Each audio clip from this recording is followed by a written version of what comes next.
j'ai pour mission de vous présenter donc, le plus synthétiquement possible la partie de votre programme qui touche aux relations entre politique et religion. En gros, c'est ça. Ces domaines que l'on appelle souvent théologico-politiques, politico-religieux, et qui recouvrent à la fois la religion du prince, celle des sujets, le lien du prince à l'institution ecclésiale, j'ai envie de dire laquelle, parce qu'évidemment on pense à l'Église catholique, mais justement au cours de notre période, il n'y a pas qu'elle, qui recouvre aussi la question de la sacralité du pouvoir royal, du point de vue des populations, la liberté ou non de pratiquer sa religion, et puis évidemment le contrôle politique sur cette liberté. Donc ça fait beaucoup de questions quand même. Alors, notre période, si on la regarde de mon point de vue, grosso modo, elle va à peu près de la pragmatique sanction de Bourges à la bulle Unigenitus. Si je fais une chronologie religieuse, si vous voulez, de votre programme, pragmatique sanction de Bourges, bulle Unigenitus, en passant évidemment par les guerres de religion. Donc, c'est la chronologie qu'on va suivre. Alors, juste auparavant, quelques petites définitions, parce que c'est là que le bas blesse souvent, c'est ce qui est très difficile, pour bien comprendre ces interactions entre politique et religion. Alors, je vais revenir sur État et Église, mais dans la question de leur rapport, parce que je pense qu'on ne peut pas du tout faire l'économie de cela. On ne peut pas, en fait, en histoire moderne, opposer État et Église ou traiter les deux comme on peut le faire peut-être pour les périodes postérieures.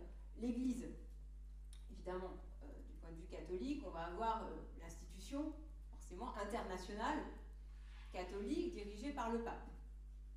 Lui-même, puissance temporelle et spirituelle.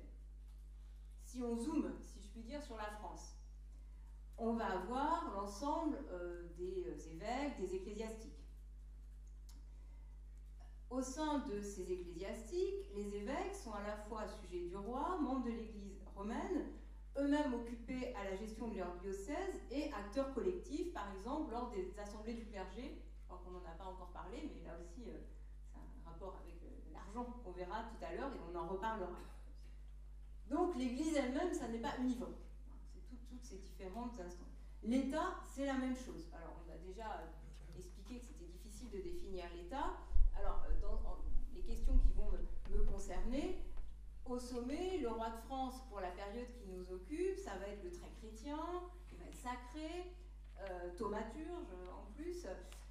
Donc, il a un rapport direct avec Dieu, sans passer par la hiérarchie ecclésiastique, ni même forcément par le pape, ce qui ne plaît pas forcément à celui-ci.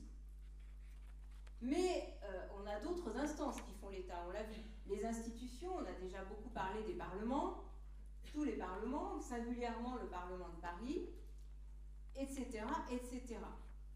Donc en réalité, quand on regarde ces questions politico-religieuses au cours de cette période, en fait on a plutôt affaire à 4 grands acteurs qui vont être le roi, le pape, les évêques, les parlements. Si vous lisez toutes les histoires du gallicanisme ou autres, vous allez retomber sur ces 4 grands acteurs.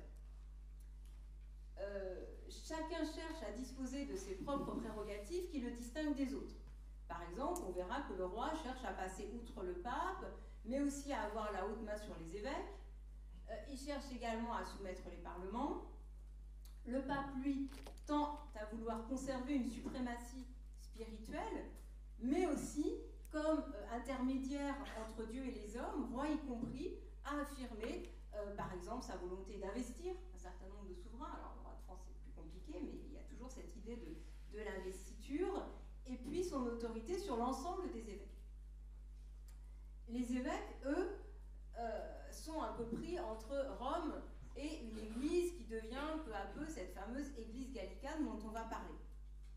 Et puis les parlements, en général, vont refuser les ingérences du Saint-Siège dans les affaires de France et ça c'est un autre problème, veulent souvent se poser en véritable gardien du sens même profond de la souveraineté royale et là aussi on y reviendra. Donc État, Église, il faut bien comprendre que ça n'est pas simple, ça n'est pas univoque. La deuxième définition dont on a besoin, puisqu'on conférence était intitulée « Un roi une fois », c'est justement ce terme-là, le sens de ce rapprochement et qui se rapproche d'une autre expression que vous connaissez, cuius regio eius religio, qui s'applique en général, vous l'avez sans doute appris à un moment, en général on emploie cette expression pour désigner ce qui se passe dans l'Empire au XVIe siècle, hein, lorsque tel prince imposait sa religion à son territoire. Alors c'est pas vraiment tel quel dans les textes, dans les traités, mais ça reflète en fait une certaine réalité géographique. Hein, on a des princes, des territoires qui sont de religions variées. Alors en français, un roi une fois, l'expression tend à signifier que le prince imposerait une religion à son royaume. Et évidemment, vu la période que nous avons à traiter, donc dans ce contexte d'affirmation de l'autorité royale, d'unification du territoire, la question se pose vraiment.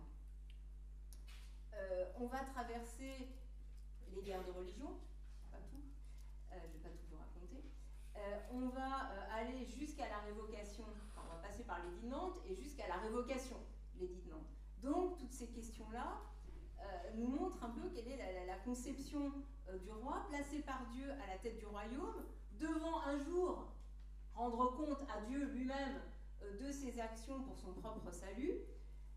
Comment le roi va penser une tolérance qui peut être une tolérance temporaire au point de finir par mettre en place une politique répressive contre une partie de ses sujets. Hein, qu'est-ce que ça signifie, l'édit de Nantes, la tolérance, etc. Pourquoi l'édit de Fontainebleau? Donc, si je résume un petit peu tout ça, cette introduction, on a deux mouvements dans le champ politico-religieux qui nous occupent. L'un, c'est ce qu'on va appeler l'affirmation des libertés gallicanes, la défense d'une souveraineté française face à des prétentions romaines jugées excessives. Premier grand axe de réflexion que vous pouvez avoir. L'autre grand axe de réflexion, c'est la question de l'unification religieuse, donc évidemment contrariée par les guerres de religion, accélérée par la sacralisation accrue de la personne du roi et même de l'État. Donc ces deux mouvements qui sont liés, ce qui est intéressant, c'est qu'ils vont participer à la structuration même de l'État. C'est lors de ces polémiques qu'on va avoir, on parlait de production d'écrits tout à l'heure, on va y revenir, beaucoup de production d'écrits justement sur la définition de l'État, au gré de ces polémiques, au gré de ces débats sur le gallicanisme et autres, les rapports avec l'Église romaine, avec le clergé français, les prérogatives juridictionnelles des parlements, la question des finances, etc. Donc, à la lumière de ces polémiques, de ces débats, voire de ces combats politico-religieux, on a une réflexion, on va avoir des textes aussi qui font progresser pour vous votre programme et qui sont bien utiles pour vous. Je vous en parlerai d'un certain nombre d'entre eux. Alors, au cœur de ces enjeux, il me semble que réside au fond la notion d'obéissance. Hein, finalement, si on se place du côté des sujets, à qui obéir? Est-ce qu'on va obéir au roi ou est-ce qu'on va obéir directement à Dieu? Vaste question. Est-ce qu'on va obéir plutôt au roi, plutôt au pape? Et puis, si on ne veut pas obéir parce qu'on va passer du côté de Luther ou autre, eh bien, comment désobéir? Dans quelle mesure désobéir? Qu'est-ce que ça signifie? Et puis, du côté du pouvoir, eh bien, comment réagir à ce qui est vu comme une désobéissance? Quels sont les degrés de violence dans la réponse à ce qui est vu comme une désobéissance? Et là, ah oui, je n'ai pas parlé de bibliographie. Je vous invite à regarder, donc avec mes collègues, on dit finalement c'est bien de vous conseiller. Je pense qu'il n'y a pas de réseau, donc je ne vais pas pouvoir cliquer sur le lien. J'espère que vous connaissez tous cette encyclopédie numérique bien pratique qui est née il y a pas mal d'années maintenant, finalement, d'un label. 8 ans. Oui, qui est lié d'un laboratoire d'excellence, en fait, écrire une histoire nouvelle de l'Europe, EHNE, et franchement, c'est un outil extrêmement pratique pour vous, pour tout le monde, en fait, même pour les étudiants, même pour les élèves, mais bon, en l'occurrence pour vous, dans le cadre qui vous occupe cette année. Et donc, je vous conseille cette petite notice d'un collègue qui s'appelle Adrien Arassi, c'est un jeune docteur, qui a fait une petite notice que moi j'aime bien, sur justement cette question, hein, obéir et désobéir dans l'Europe entre guerre et paix de religion, qui vous rassemble un petit peu ce que je viens de vous dire. Donc je vous ai mis là, on peut lire ensemble, hein, parce que finalement la problématique, entre la fin du Moyen-Âge et les années 1650, les rapports qui fondent le corps politique sont de nature relationnelle, davantage que les formes d'expression de l'autorité, c'est le contrôle de la relation d'obéissance qui est au fondement de l'État. toute la culture politique porte en elle des conceptions des relations d'obéissance et de désobéissance. Mais dans un contexte troublé par les affrontements confessionnels, où il est envisageable de désobéir au roi pour mieux obéir à Dieu, ou pour reconstruire un ordre social menacé, il importe d'expérimenter de nouvelles formes d'obéissance. Et donc, pour le pouvoir, comment recréer dans l'obéissance du sujet politique au magistrat l'obéissance due par tout chrétien à Dieu? Il me semble que ça peut vous être utile, que ça rassemble pas mal des questions que j'ai posées là. Alors, dans un premier temps, on va refaire, alors je ne peux pas, c'est impossible dans le temps qui m'est imparti de vous faire toute l'histoire politico-religieuse de votre programme et toutes les guerres de religion, etc. C'est impossible, donc j'ai choisi de faire un peu des flashs, si vous voulez, autour des grandes dates, des grandes choses importantes. Je ne peux pas faire autrement. Donc, le premier thème, ça va être le roi très chrétien, les libertés de l'Église gallicane.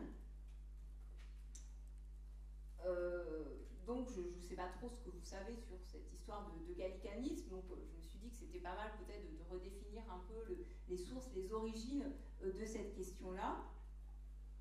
Donc, si j'essaye de voir l'essentiel, une des premières questions, c'est la séparation entre spirituel et temporel. Les références que les écrits gallicans vont sans cesse aller chercher, ça va remonter à saint Matthieu, rendez à César ce qui est à César, à Dieu ce qui est à Dieu, et ça implique une séparation des ordres, spirituel et temporel, chacun usant d'une puissance propre. Le terme des deux puissances est aussi très fréquent dans les textes.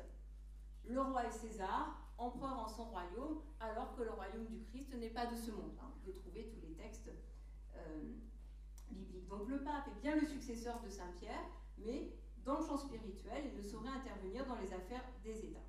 Donc tout ceci a donné lieu au Moyen-Âge à énormément de disputes au sens le plus large du terme. Je cite la querelle des investitures, avec Canossa, l'empereur Henri IV, face à Grégoire VII. Donc, voilà, je vous y renvoie, je ne pense pas que j'ai besoin de détailler tout cela. Et l'autre idée, l'autre grand thème qui naît à cette période-là, c'est l'idée que le concile est supérieur au pape. L'idée qu'un concile est supérieur au pape. Et la tradition des conciles médiévaux va être très importante pour la période qui nous intéresse. Donc, conflit entre Philippe le Bel et Boniface VIII. Je ne sais pas s'il faut que je raconte. Peut-être passer directement. On va passer un petit peu. Mais on va avoir, vous irez voir, lors de l'époque médiévale, lors de toutes ces crises conciliaires, tous les conciles, Pise, Constance, Bâle, etc., la formulation peu à peu d'idées gallicanes. Alors, le premier grand épisode pour vous, ça va être la pragmatique sanction de Bourges. Donc, 7 juillet 1438, publié donc à Bourges, d'où son nom, par Charles VII. Alors, de quoi s'agit-il? Il s'agit pour le clergé, donc réuni par le roi, de recevoir officiellement 23 décrets du Concile de Bâle, en un texte qui prend le statut d'ordonnance royale. Alors, qu'est-ce qu'il y a dans ce texte-là? D'abord, on va dénoncer les abus du pouvoir pontifical, devenir un leitmotiv de tous ces textes.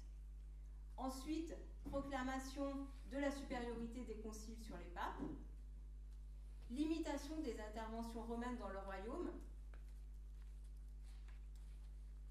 et maintien de l'élection des évêques par les chapitres et des abbés par les moines. Mais le roi peut intervenir pour recommander un peu ses candidats. C'est souvent ce qu'on voit comme l'acte un peu fondateur de l'Église gallicane, union du clergé français et du roi. Le deuxième acte essentiel dans cette progression, c'est le Concordat de Bologne. C'est un peu les deux dates du début de votre programme. Donc, août 1516, avec François Ier. François Ier réussit à faire reconnaître par le pape Léon X la majorité des décisions qui étaient contenues dans la pragmatique sanction, que la papauté évidemment n'avait pas voulu recevoir, mais en abrogeant officiellement cette dernière. Donc c'est pour ça que je dis que c'est un peu un tour de passe-passe. Officiellement, le texte est abrogé, mais finalement le contenu réussit à passer. le pape obtient l'abolition de la dramatique sanction, le roi, lui, obtient le droit de nomination au bénéfice majeur. C'est ce qui va rester, c'est ce que vous devez retenir. Ça veut dire que le roi va nommer à ses bénéfices, qui sont les archevêchés, les évêchés, les abbayes, les prieurés. Après, il faut quand même obtenir l'investiture canonique pontificale, mais dans un deuxième temps. Donc c'est le compromis qui va régir les règles de nomination dans l'Église de France jusqu'à la Révolution. Et, je vous ai pas mis la petite citation, mais en 1451, Jules III écrit à Henri II « Finalement, vous êtes plus que le pape dans vos royaumes ». Ce qui est intéressant également pour cette période-là, on a déjà parlé de François Ier tout à l'heure, c'est à ce moment-là que le roi devient vraiment le roi très chrétien.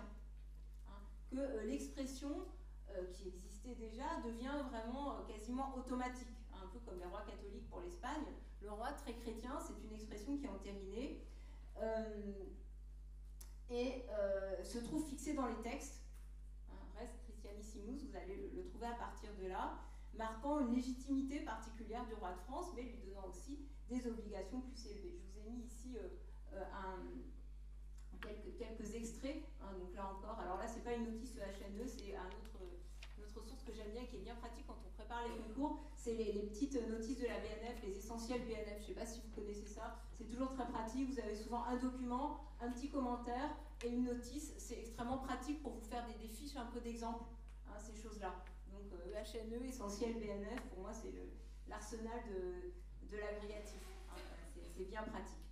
Donc voilà, vous avez un certain nombre de textes. Donc ici, c'est les Chroniques et Annales de France de Nicole Gilles, François de Belforêt et Gabriel Chapuis. Donc vous voyez, presque de temps immémoriel, ce titre qu'entre les titres et prééminence de nos rois, le plus honorable et auguste est le nom de très chrétien, attribué de toute antiquité à cette couronne. Donc en fait, on a l'impression que de tout temps, il s'est appelé le très chrétien. Comme il faut que je pense, ça va, dans le temps, c'est bon. Donc le gallicanisme royal, à ce moment-là, trouve plutôt une satisfaction dans cet équilibre des forces. Et on va avancer un petit peu dans le temps après ces deux épisodes essentiels, avec d'autres expressions que l'on trouve beaucoup dans votre programme. Après le roi très chrétien, l'expression de fils aîné de l'Église et de religion royale.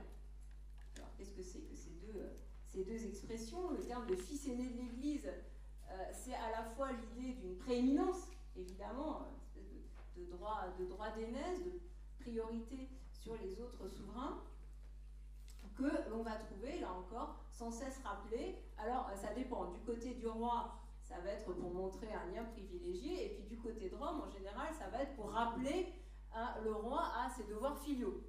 Souvent une protection dans les affaires internationales. Donc c'est une expression aussi à connaître qui revient fréquemment. Religion royale, c'est tout à fait autre chose, et on va le voir dans un instant. Alors, la première phase de cette partie-là, ce sont évidemment les guerres de religion. Alors, comme je vous ai dit que je n'allais pas vous raconter tout cela, là encore, petit truc de... je trouve que c'est utile de vous donner un peu des choses quand vous n'avez pas beaucoup de temps, je sais bien, pour préparer, d'aller voir, si vous avez besoin de petits résumés, vous voyez que c'est très œcuménique, c'est sur le site du musée protestant, mais c'est très bien fait parce qu'il y a tout un centre d'histoire, et donc ce sont des petites notices très bien faites pour les guerres de religion, enfin je trouve que voilà, c'est pratique pour vous. Donc évidemment, l'enjeu qui est nouveau, on a la question gallicane, mais avec les guerres de religion, on a un autre aspect qui intervient, c'est qu'évidemment, on n'a plus seulement l'Église catholique, qui a déjà des difficultés à gérer les rapports gallicans, mais on va avoir le défi de la réforme protestante.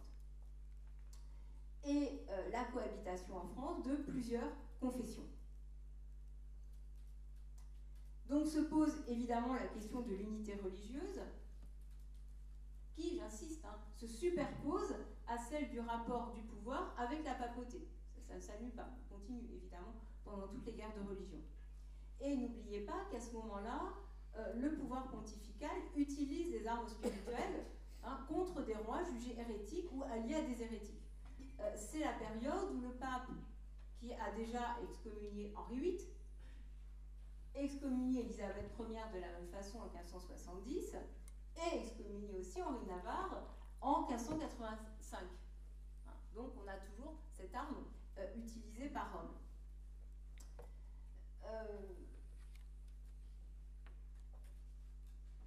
Henri IV, vous le savez, va se sortir, si je puis dire, de cette excommunication par son abjuration. Donc vous avez ici justement une petite gravure, alors c'est pas un almanach, c'est juste une petite gravure de l'abjuration d'Henri IV dans la basilique de Saint-Denis.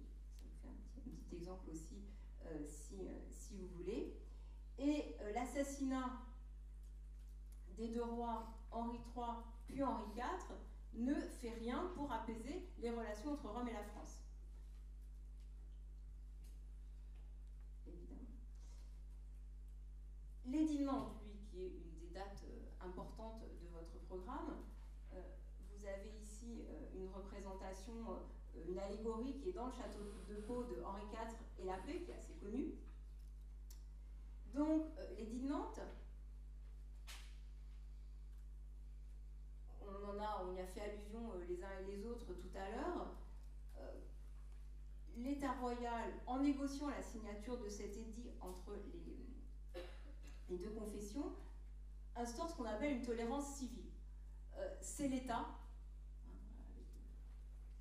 qui fixe désormais les règles de coexistence entre les deux confessions.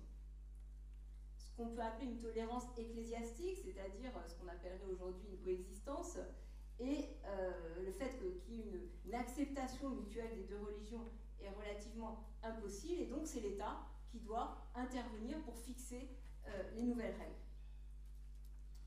Henri IV marque donc un tournant dans votre programme. Après un temps qui, au moment des guerres de religion, avait été un temps de recherche de purification du royaume, dirigé contre les Huguenots, le roi, après son abjuration, cherche à retrouver l'obéissance de ses sujets. Et on revient un peu aux problématiques que je vous avais posées tout à l'heure. C'est pour cela qu'on va avoir ce type de représentation autour d'Henri IV, d'un roi recherchant la paix, l'unité, avec toute l'utilisation de symboles, d'allégories, de la raison, de la justice, de la paix, associés à Henri IV. Objectif d'unité, objectif d'autorité. Ça ne signifie pas qu'il est réalisé immédiatement, mais en tout cas, c'est l'objectif qui est donné à ce moment-là. À partir de là, oui, donc je vous ai mis là, si vous voulez, l'essentiel du contenu même de l'édit de Nantes, toujours une petite notice EHNE en note si vous le souhaitez. À partir de là, on va assister à une double évolution. Le développement de ce qu'on peut appeler un anti-romanisme gallican très fort, d'un côté, de l'autre, une sacralisation accrue du pouvoir royal.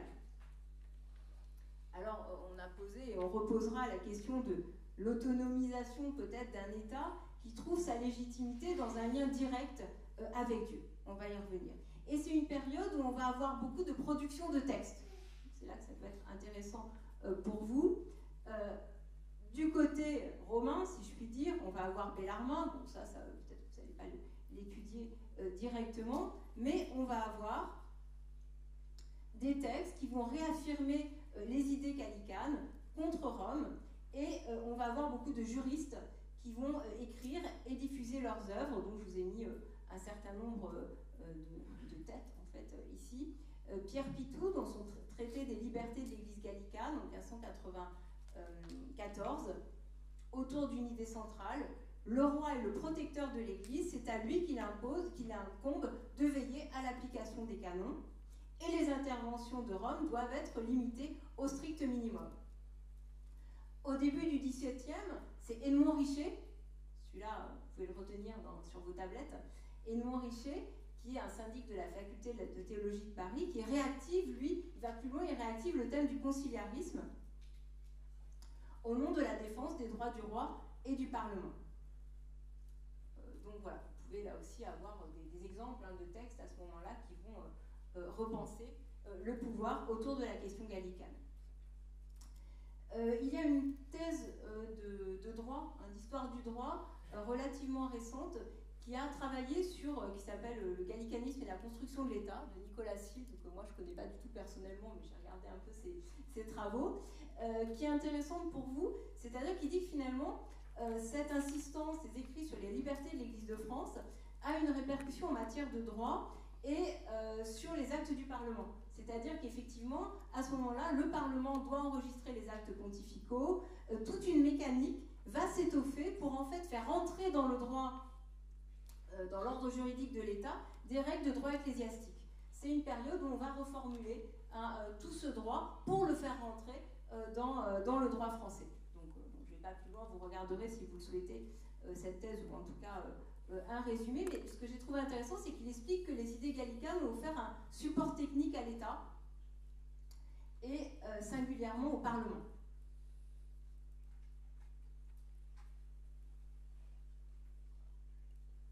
Oui, exactement. Par exemple, donc voilà, je le dis, sur cette thèse comme Nicolas Sill, c'est évident que vous n'allez pas aller voir la thèse. Enfin, je pense pas. Enfin, moi, à votre place, je le ferai pas. Mais par contre, allez voir un petit compte-rendu, effectivement, qui vous donne comme ça, ben voilà, il a montré ça, qu'il y a eu une utilité, enfin qu'à ce moment-là, ces idées gallicanes vont nourrir le droit et produire des écrits, et produire de la pensée administrative aussi. Ça peut être utile. Donc voilà, vous lisez un résumé. En fait. Et la RHMC, par exemple, sur Kern, les comptes rendus sont normalement accessibles, contrairement aux articles qui peuvent être payants. Sur Percé, vous avez des vieux comptes rendus. C'est pratique pour avoir rapidement le résumé, parce que c'est fait justement pour ça. Hein. Donc on en arrive à l'idée que le roi tient sa couronne de Dieu seul. Là, comme il faut que je passe un petit peu, je pense, j'ai plus le temps en fait. Ok. Donc, on va arriver à Richelieu. Vous voyez, je vous ai dit que je faisais un peu des petits flashs. Voilà, c'est comme ça. Donc, dans son testament politique, Richelieu écrit, j'aime bien cette phrase, « Si les rois sont obligés de respecter la tiare des souverains pontifes, ils le sont aussi de conserver la puissance de leur couronne. » Et donc là, vous avez le lien entre gallicanisme et pouvoir du roi, raison d'État, etc. On arrive vraiment à la pensée de Richelieu, mais vous voyez qu'elle est préparée. Dès les Dinan, dès tous ces penseurs gallicans, on arrive à cette idée-là. Ce que j'aime bien aussi avec le personnage de Richelieu, j'ai pas eu l'occasion de le dire avant, c'est que c'est un cardinal. Ça a l'air idiot, mais vous savez peut-être que nos collègues médiévistes ont étudié souvent cette question-là des prélats d'État, d'une monarchie ecclésiale. Donc c'est quelque chose qui en fait dure. On a des prélats d'État encore au XVIe, au XVIIe, au XVIIIe aussi, même si on ne les étudiera pas avec vous, mais Fleury, Bernis, ça dure. Donc on a encore des prélats d'État. C'est intéressant. Là aussi, ça peut vous faire, je ne sais pas les sujets que vous aurez, mais c'est intéressant. Pourquoi? Parce que si je file mon thème de l'obéissance, justement, quand vous êtes cardinal, ça ne vous arrivera peut-être pas, mais imaginez, donc, quand on est cardinal, on est à la fois électeur du pape et en même temps sujet du roi de France. Ce qui fait deux fidélités, deux obéissances. C'est pas évident. Ce que tous les historiens qui ont étudié ces grands personnages montrent, c'est qu'en fait, la balance a toujours quasiment, presque, penché du côté de l'État, en réalité. Qu'on a des grands serviteurs de l'État, en fait. Voilà. Mais il faut le dire, je pense. Parce que souvent ça va sans le dire, on imagine, on ne le dit même plus, qui sont cardinaux. Donc on a un certain nombre de ces grands prélats qui ont été également des serviteurs de l'État. Vous le savez, il est associé à ce terme de raison d'État sur lequel on reviendra peut-être, je ne sais pas tout à l'heure, à l'idée de souveraineté. Alors en matière ecclésiastique, il a une politique plutôt modérée en réalité, plutôt gallicane, mais soucieux de ménager Rome. Pourquoi? Ça, c'est une question sur laquelle on reviendra aussi avec Louis XIV. C'est parce qu'au même moment, la France a tendance à faire des alliances avec les princes protestants, de même qu'au temps de François Ier jusqu'à Louis XIV, on a l'alliance turque. Et donc, il faut quand même ne pas trop braquer la papauté. Il a besoin parfois d'en appeler à Rome, de solliciter, donc il a une politique plutôt modérée de ce point de vue-là. Ce qui est intéressant avec Richelieu aussi du point de vue de l'Église, de la gestion de l'Église, puisque, comme on l'a vu depuis le Concordat de Bologne, eh bien, les nominations des évêques tiennent au pouvoir royal, c'est que les évêques choisis sous le règne de Louis XIII, puis même un peu après, incarnent vraiment la reprise en main de l'Église de France après les guerres de religion. Je n'ai pas le temps de traiter ce sujet, mais c'est un axe aussi intéressant, puisque le roi de France choisit les évêques. Qui sont-ils? Qui sont ces gens? Et ça peut être un indice aussi pour voir quelle est la politique qui veut être menée dans la question, par le pouvoir à ce moment-là. Le roi tient sa couronne de Dieu seul. Cette façon de penser, ces écrits gallicans que je vous ai cités tout à l'heure, renforcent ce qu'on peut appeler une mystique monarchique, qui s'est renforcée. On disait tout à l'heure que les crises renforcent un certain nombre d'évolutions. Cette mystique monarchique, elle s'est plutôt renforcée après les guerres de religion. Il fut une époque où on voyait le temps de Richelieu un peu comme une sorte de laïcisation de l'État. Il y a eu une historiographie ancienne qui disait ça, finalement, on va laïciser, comme s'il y avait une espèce de téléologie. Aujourd'hui, on ne voit plus les choses comme ça, on voit même plutôt l'inverse. Je ne sais pas si ça sera, on en parlera après, je ne sais pas. Non, d'accord, alors je vais le dire. Donc, c'est plus du tout la façon qu'on a de voir, on voit plutôt une sacralité accrue, en fait, un transfert de sacralité vers la personne du souverain. C'est une époque où on va, par exemple, on parlait d'image tout à l'heure, utiliser l'image du Christ roi, en faisant un parallèle entre le Christ roi et le roi tout court, si je puis dire, mais qui en est l'image sur terre.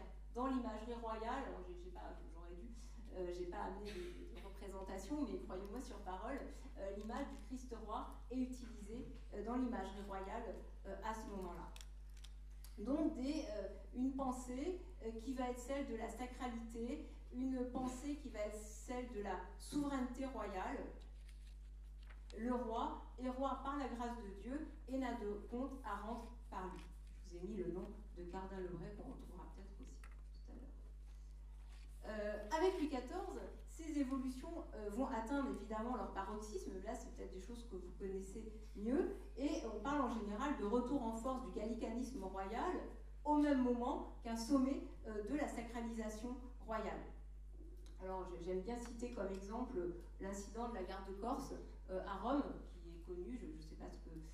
donc voilà, je vous ai mis quelques représentations. C'est une question de franchise. Vous savez, les gardes suisses qui vont attaquer les gardes de l'ambassade de France à Rome en 1662, et c'est un incident qui est monté en épingle, c'est-à-dire c'est un incident qui devient un vrai incident diplomatique à ce moment-là, et Louis XIV en profite un peu, si je puis dire, comment ? Carrément, avec, là vous avez encore une fois une production, donc vous voyez, comme je dis, c'est pas seulement de l'imprimer, vous avez la tapisserie de l'histoire des rois, donc une autre forme d'image, donc un des panneaux de la tapisserie de l'histoire du roi, c'est justement l'audience de réparation, d'humiliation un peu, de l'envoyé du pape à l'issue de cet incident, et vous avez ce superbe monument immense à Rome, qu'on ne peut plus voir, une espèce de pyramide pour commémorer cette humiliation. Alors, ce conflit, en 3 minutes, ça va être dur, mais bon, je vous le montre, va culminer au moment de l'affaire de la Régale et de la déclaration des 4 articles de 1682. Je n'ai pas le temps de l'évoquer. Vas-y, d'accord, j'y vais très rapidement. Qu'est-ce qu'on appelle la Régale? Il faut quand même que vous sachiez un petit peu de quoi on parle. C'est un droit médiéval qui voulait qu'à la mort d'un évêque, le roi pouvait percevoir les bénéfices de l'évêché pendant la vacance de celui-ci. Et certains évêchés, certains diocèses français du sud et de l'est, qui avaient été plus récemment annexés, étaient exclus de ce principe-là. Et en février 73, Louis XIV décide d'étendre ce droit à tout le royaume. Donc encore une histoire d'argent, toujours une histoire d'argent pour récupérer en fait ces bénéfices. Bon, je vous passe le conflit. Vous vous doutez que le pape refuse cela, et on va arriver en 1682 à ce qu'on appelle la déclaration des 4 articles. Alors pour me sortir de ce manque de temps, je vais vous renvoyer à un plan qui est tout fait dans un des manuels que vous pouvez très facilement trouver, qui est ça. Vous voyez la déclaration déclaration des 4 articles, c'est une petite étude déjà faite, donc c'est bien pratique pour vous. Je vous conseille d'aller voir, c'est dans La vie religieuse en France, par Isabelle Brignot et Jean-Marie Le Gall, et vous avez une étude de documents toute faite, donc allez-y, ça vous fait un parfait exemple que vous pouvez trouver très facilement. C'est en fait, si je résume au maximum, une sorte de charte des libertés gallicanes. La dernière chose que je voulais vous dire, et on arrive un peu à l'aboutissement du titre de cette communication, c'était un roi, une foi, une loi, et évidemment, ça, tout est réuni, les 3 termes, dans la révocation de l'édit de Nantes. C'est un peu l'aboutissement d'octobre 1685. Alors attention, là je suis obligée de faire juste un point sur la révocation, mais c'est toujours un peu faux quand on caricature un petit peu, c'est-à-dire que la politique de lutte contre les protestants commence bien avant. Attention, c'est pas subitement cette révocation. Dès Louis XIII, vous avez la suite des guerres de religion, La Rochelle, etc. Et voilà, c'est pas une histoire qui arrive comme cela, cette révocation. La reconquête catholique, si on peut dire, est à l'œuvre déjà sous Louis XIII, et Louis XIV va seulement l'intensifier, avec aussi des fausses informations. L'idée, c'était que finalement, il n'y avait plus tellement de protestants, que les choses s'étaient faites un peu d'elles-mêmes, ce qui était prévu, en fait, dans l'édit de Nantes. L'idée qu'il y aurait, c'est pas le dépérissement de l'État, mais c'est un peu ça, c'est le dépérissement du protestantisme qui serait arrivé un peu soi-même et qui amènerait finalement de soi à la disparition du protestantisme. Et Louis XIV ne fait que valider finalement ce qui était un petit peu en germe, avec l'idée que voilà, il n'y a plus beaucoup de réformés, et donc on peut révoquer. Alors, vous avez un certain nombre de documents, là aussi, je vous les montre, vous pouvez trouver ça, je termine, donc voilà, les gravures et l'édit de Nantes lui-même que vous retrouverez. Et l'autre élément que je ne traiterai pas, c'est la lutte qui n'est pas seulement contre le protestantisme. On n'a pas parlé des juifs également, la lutte, les expulsions, etc. Sont réactivées régulièrement. Le jansénisme, avec la bulle, c'est le dernier ennemi, si je puis dire, pour lequel, ce qui est un peu paradoxal, Louis XIV finit par en appeler au pape, ce qui est un peu un paradoxe en soi. Donc, pour terminer, je dirais que vous voyez, on a un peu 2 évolutions parallèles. Un développement du gallicanisme royal, qui ne rencontre pas forcément les autres gallicanismes, qui sont les gallicanismes épiscopal, le gallicanisme parlementaire, et ces 3 mouvements vont justement entre eux créer des tensions vives au XVIIIe siècle, mais ça n'est plus votre sujet. Je dirais juste que l'idée d'un concile supérieur au pape finit par être dangereuse pour la monarchie même, parce que si vous pensez que le concile est supérieur au pape, vous finissez par penser que, je ne sais pas moi, les états généraux sont supérieurs au roi, par exemple. Vous voyez, ça peut... L'autre évolution, c'est celle de l'unification religieuse, qui aboutit donc avec cette révocation de l'édit de Nantes. Vous savez peut-être qu'elle a été extrêmement commentée, que plusieurs historiens y voient une erreur politique majeure de Louis XIV. Donc ça, je pense que vous avez des lectures là-dessus. N'oubliez pas non plus que 2 ans avant, il y a eu le siège de Vienne, qu'on a accusé Louis XIV de ne pas avoir été un roi assez chrétien, fils aîné de l'Église, etc. Bref, il y a tout un débat qu'il faut que vous connaissiez, à mon avis, sur cette révocation. Donc tout cela a participé à l'affermissement idéologique de l'État monarchique, en favorisant la sacralisation de la personne royale, et même de l'État, peut-être, mais l'ont aussi sur d'autres plans fragilisé. Merci. Merci beaucoup, Adèle.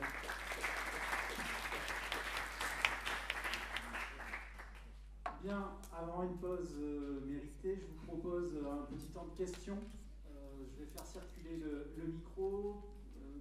Pensez à bien parler dedans pour que votre question puisse être enregistrée en même temps que la réponse.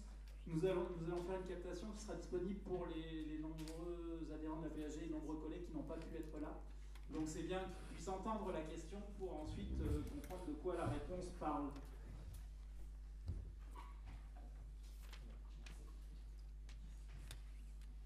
Oui, bonjour. Est-ce que vous pourriez faire un petit topo? Est-ce que vous pourriez faire un petit point sur les Juifs en France, parce qu'on ne trouve rien dans les manuels à ce sujet? Merci. Alors, un petit topo sur les Juifs en France, moi j'aurais du mal à vrai dire. Tout ce que je peux dire, c'est que seulement que la législation contre les Juifs, en fait, elle ne cesse pas elle est sans cesse réactivée. C'est-à-dire que tous les rois vont re-signer, hein, le dernier qui me vient en tête c'est Louis XIII, mais je ne sais plus la date, qui re-signe, enfin ça ne s'arrête jamais en réalité, la législation, elle est réactivée à chaque fois par chaque règne, mais c'est vrai que j'ai pas de choses, je ne sais pas si vous avez d'éléments plus précis. Par contre, il y a la question des Juifs des nouvelles provinces annexées à l'Est qui fait que là, il y a des cas particuliers, que là aussi j'aurais du mal à vous décrire, mais je pense qu'il faut aller voir parce que justement, l'expulsion n'est pas évidente sur ces territoires. Justement, il y a une espèce de phase, on va dire, transitoire. Deuxième question. Oui, bonjour mesdames, messieurs. Je voudrais savoir pourquoi est-ce qu'il n'y a jamais eu, à proprement parler, de roi ultramontain, puisque j'ai déjà posé la question à monsieur Fleury s'il y avait déjà des rois ultramontains, il m'avait dit que non, et justement, la deuxième question c'est pourquoi est-ce qu'il n'y en a jamais eu l'ultramontain? Parce que, alors déjà j'ai envie de vous dire que si vous regardez le dictionnaire du catholicisme de Philippe Boutry, il vous dit que le terme d'ultramontanisme c'est arrangé parmi les accessoires de l'histoire, que c'est pas un terme, mais bon après vous pourriez me dire que jansénisme et gallicanisme aussi d'ailleurs c'est pareil. Bref, pourquoi parce que gallicanisme justement, parce que c'est ce que j'ai essayé de vous montrer, c'est-à-dire que justement, comment dire, le roi de France n'accepte pas en fait qu'il y ait une supériorité romaine. Qu'est-ce que vous voulez dire quand vous dites un roi ultramontain? Ça veut dire que le roi d'emblée accepte en fait que le pape est supérieur à lui dans l'ordre temporel. Oui. Et non. Comment? C'est pas, voilà, c'est pas possible, ça n'est pas. Comme le roi a un lien direct avec Dieu, il n'accepte pas. Il n'accepte pas, voilà, ça aurait été effectivement. Voilà, comment? Par exemple, pour des raisons tactiques, il se place sous l'autorité du pape, justement pour faire la guerre à des pays protestants, ou encore pour faire une grande alliance avec d'autres rois catholiques. Alors ça, c'est pas incompatible, parce que là, je parle de l'ordre politique. Mais dans l'ordre spirituel, par exemple, l'idéal de croisade, par exemple, reste toujours présent dans la chrétienté, y compris d'ailleurs au XVIIIe siècle. Hein. On va encore parler de croisade. Et là, ok, pas de problème. Hein. On va se mettre sous l'égide du pape, etc. Parce que là, on est dans le domaine logique, accepté de la papauté, qui est celle de la lutte religieuse. Vous voyez? On n'est pas dans le même ordre. Oui, ce qu'il faut comprendre, c'est que les légistes, pendant toute l'époque médiévale, ont cherché à détacher le roi comme puissance politique indépendante de toutes les grandes puissances holistes qui pouvaient exister en Europe, à savoir l'empereur, qui pouvait mettre sous sa coupe un peu toute l'Europe, et aussi le pape. Donc la volonté, c'est de là que naît le gallicanisme, c'est cette volonté de dire le roi est une entité totalement indépendante, le roi de France est totalement indépendant, et n'est pas lié par tel serment ou par telle chose à l'empereur, et n'est pas lié surtout au pape. Et ce qui est très important, c'est ce que je disais, c'est que le pape, il n'est pas choisi par Dieu. Il n'a pas de caractère sacré, autant qu'il y a d'autres manifestations, mais il n'a pas le caractère sacré qu'a le roi de France. Et les légistes, à l'époque médiévale, jouent sur ce tableau-là. Le pape, c'est le représentant de la religion sur Terre. Enfin, pour la communauté, pas sur Terre, pour la communauté. Tandis que le roi de France, c'est un peu le lieutenant de Dieu sur Terre. Il tient directement ses commandements de Dieu. Ce qui n'est pas le cas du pape. Il est thaumaturge, par exemple. Il est thaumaturge, ce que n'est pas le pape. Le pape n'a aucun pouvoir sacré et aucun pouvoir divin, contrairement au roi de France. Y a-t-il une autre question? Pause. Bon, c'est la dernière. Oui, bonjour. C'est sur les entrées royales. Vous avez parlé de religion royale. Est-ce qu'il y a des entrées de ville, enfin des entrées de rois dans certaines villes qui sont particulièrement marquantes par rapport à ça? Voilà. Comme ça. Celles qui sont marquantes, c'est celles qui sont surtout documentées, en fait. C'est vrai qu'on va avoir des entrées qui sont particulièrement documentées. Il y en a une à Rouen sous Henri II, c'est pas 1552 ou 1500... C'est vous qui passez le concours, mais En réalité, il y en a des entrées, il y en a très régulièrement. Celles qui sont les plus fastueuses et les plus documentées, ce sont celles qui sont restées pour les historiens. Il y a l'entrée fracassante de Marseille de Louis XIV, où il fait abattre les murailles pour entrer par les murailles. Donc là, on est dans un cas exceptionnel. D'accord ? Vous avez, au-delà des entrées royales, vous avez aussi, dans cette relation, on parle d'écrits, des punitions royales contre les villes. D'accord ? Il n'y a pas que, dans cette relation avec les villes, il y a des choses qui sont très positives, les entrées, mais il y a la punition. Par exemple, Amiens qui perd ses privilèges au moment de la Ligue, ou après la Ligue, en 1597, parce que justement, on a laissé rentrer les Espagnols. Donc vous avez des relations qui sont avec les villes assez complexes. Oui, sur les entrées royales, là, je pense dans le cas d'une copie, il y a une évolution assez nette, c'est-à-dire que au départ, au XVIe siècle, les entrées royales, c'est une forme de contractualisation, c'est-à-dire le roi rentre et reconnaît les privilèges urbains, ça se fait devant les murailles de la ville, etc. À partir de Louis XIII en particulier, cette espèce de don contre don ne fonctionne plus. Le roi organise lui-même les entrées royales et de plus en plus, justement, il n'y a plus de reconnaissance forcément des privilèges urbains. Et quand on arrive à Louis XIV, effectivement, l'entrée à Marseille, qui est une des dernières, et la manifestation d'un pouvoir qui punit en entrant dans la ville, puisqu'effectivement, il casse une partie de la muraille pour entrer, donc c'est comme s'il prenait la ville militairement. Donc, parce que Marseille s'était révolté, bon, peu importe. Mais là, en caricaturant un peu, vous avez une évolution qui peut être utile dans une copie pour montrer justement comment, sur le plan symbolique, s'affirme ce qu'on pourrait appeler une forme d'absolutisme. C'est-à-dire, à un moment donné, le roi s'émancipe d'un certain nombre, d'un certain nombre de contrôles, et là, en l'occurrence, de reconnaître les privilèges urbains. Vous avez par exemple aussi celle en 1660, donc de Louis XIV et celle qui vient d'épouser Marie-Thérèse dans Paris. Donc il rentre dans Paris, donc là c'est un peu pas, alors il détruit pas les murailles, mais c'est après la Fronde, et vous avez toute la liturgie effectivement festive. Il y a des arcs de triomphe, là aussi c'est très documenté. On construit, vous avez des constructions incroyables, de la pyrotechnie aussi, si je me souviens bien, des fêtes qui vont avec, et c'est le roi qui reprend aussi possession de sa ville. Vous avez l'aspect dynastique parce qu'il présente la reine, vous avez la paix, tout est, si je me souviens bien, je cite de mémoire les textes, on a des textes très très précis de cette entrée avec des motifs qui sont des motifs de paix, parce que c'est la paix des Pyrénées, le mariage, la paix, etc. Et toute une imagerie qui est extrêmement riche, puisque reconquête de Paris après la Fronde, mariage, paix, et jeune roi, en plus une fête incroyable. Voilà, ça vous fait un exemple. Il me semble qu'il y a une dernière question, rapidement. Excusez-moi, c'était juste une réaction par rapport à ce que vous disiez, parce qu'il me semblait avoir lu que quand Louis XIV entre dans l'île, après la conquête, au moment de la guerre de Hollande, il vient justement redonner les privilèges de la ville, et il vient les garantir. On n'est pas dans la même logique. Mais justement, il fait la conquête de la ville. Là, on va parler des entrées royales à l'intérieur du royaume. Donc, Bien. Ben, je vous propose de prendre 10 minutes de pause, bien méritée. On repart donc à 16h pour de nouvelles interventions et une nouvelle séance de questions.